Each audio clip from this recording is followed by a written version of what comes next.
15 সিরিজের 3000 series del Inspiron 3000 সিরিজের ল্যাপটপটির hinge ঠিক করা হবে, হিঞ্জ রিপেয়ার করা হবে। এখানে আপনার পর্যায়ক্রমে এটি দেখতে পারেন।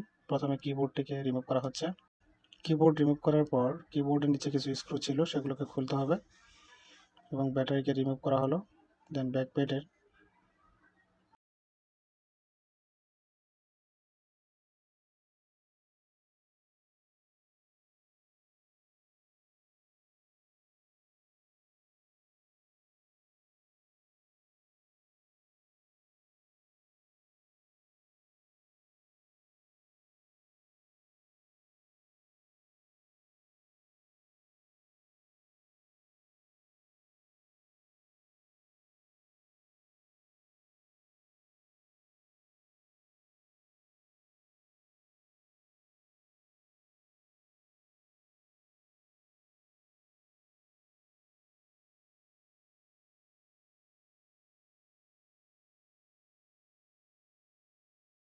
অনেক সময় বারবার খোলার কারণে অথবা ঝাঁকি পড়লে অথবা শক্ত কোনো আঘাত পেলে সেই স্ক্রুগুলো প্লাস্টিকের বোর্ড থেকে উঠে আসে।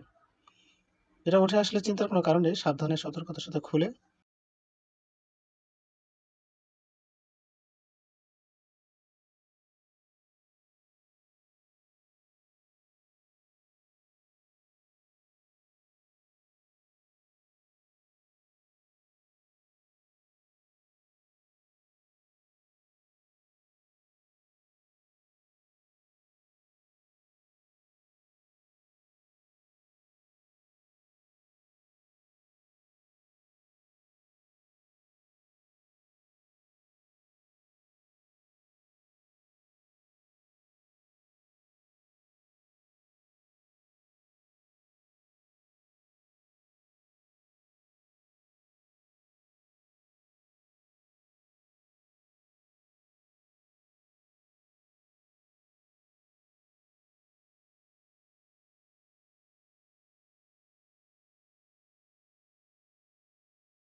এই পোর্শনটাতেই স্ক্রুটা উঠে গিয়েছিল। আমি দেখেন স্ক্রুটা লাগিয়ে দিয়েছি, এখানে ওই স্ক্রুগুলো লাগিয়ে দিয়েছি হার্ডেনার ব্যবহার করে।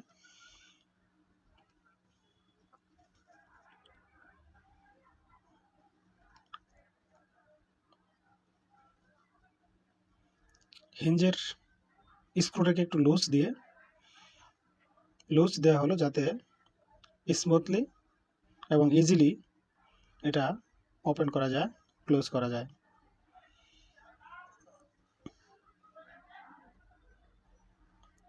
এখানে মেইন বডির স্টিলের সাথে স্ক্রুটি বসানো থাকে। স্ক্রু এবং স্টিল এর উপর হিঞ্জের একটা পার্ট সংযুক্ত থাকে।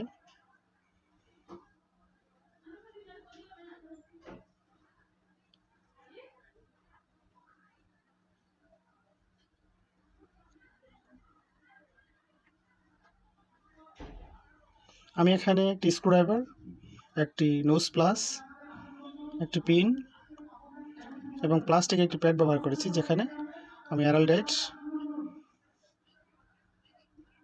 হার্ডেনার এবং অ্যারালডাইট রেজিন এই দুটোকে সমাপাদে মিক্সিং করেছি। এই মিক্সিং করার পর 2 থেকে 2.5 ঘন্টা সময় দিলেই হবে।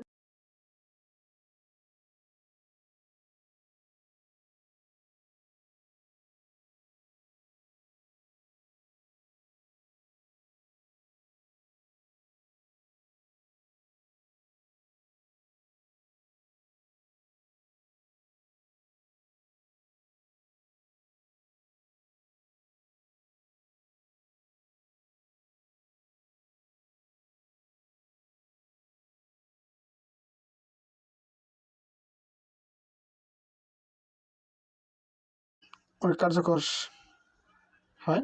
তো নির্দিষ্ট সময় 2 থেকে 2.5 ঘন্টা সময় অথবা কিছু কিছু ক্ষেত্রে 24 ঘন্টা সময় দিলে এটা খুব ভালোভাবে ফিক্স আপ হয়ে যায়।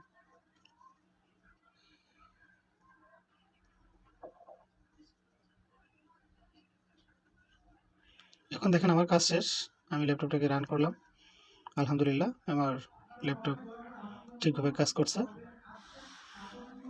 ধন্যবাদ এতক্ষণ আমার সাথে থাকার জন্য। Please support me by subscribing my channel.